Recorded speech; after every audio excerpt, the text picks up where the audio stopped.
I thought we had lost you folks for sure. How'd y'all get out of there anyway? New guy. He got us out. New guy. Yeah. Episode 3 is the one where we kind of slow down a little bit, where we really start to get to know these characters. Hey, helicopter boy. Come say hello. It felt like the show lands there. We get to experience Rick going back to the survivors camp and finding something that he never expected. When she first sees him, she thinks she's looking at a ghost because Shane told me he was dead. Oh my God. So he's dead. And then he walks out from behind a truck, and her first gut response was fear more than anything else, because if he's alive, he's a walker.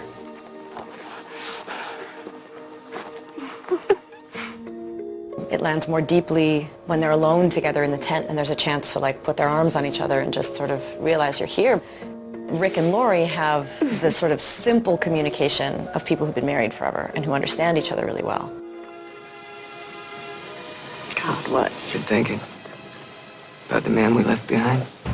There's always some mission that he keeps giving himself. The first, obviously, is the imperative to find if his family is alive. Then it is about re-establishing some form of society and some moral code. We left him like an animal caught in a trap. That's no way for anything to die, let alone a human being. Shane's been my best friend, my oldest, dearest friend. He's a brother. They're moving out of the cities. They come back. We need every able body we got. We need them here. We need them to protect camp. That's the show to me. The growing tensions between these two great friends, Rick and Shane, You just got here and you're going to turn around and leave? with this wonderful woman kind of caught in the middle. I'm really excited about exploring that triangle that has developed between these three people. I'm going back.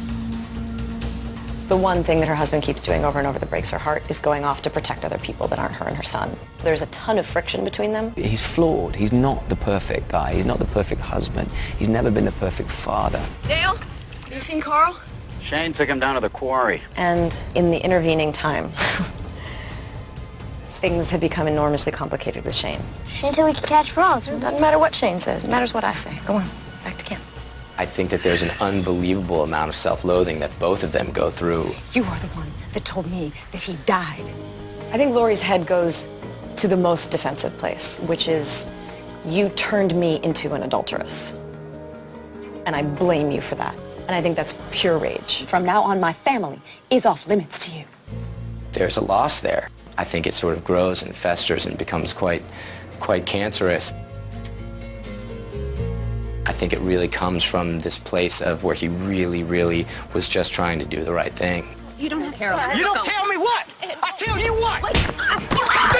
Within the camp, we see tempers boil and are able to explore something that is very important to the series, which is that often human nature is far more dangerous than the threat of the zombies. Frank gave this character an opportunity to take everything that he's going through with Lori out on somebody who deserves to get beaten down at that point.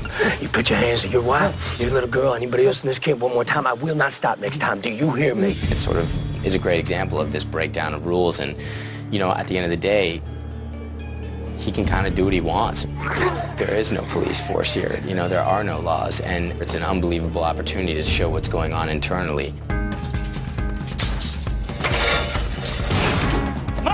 You could call Merle Dixon a survivor, and he has what it takes to survive, and he will do whatever it takes to survive.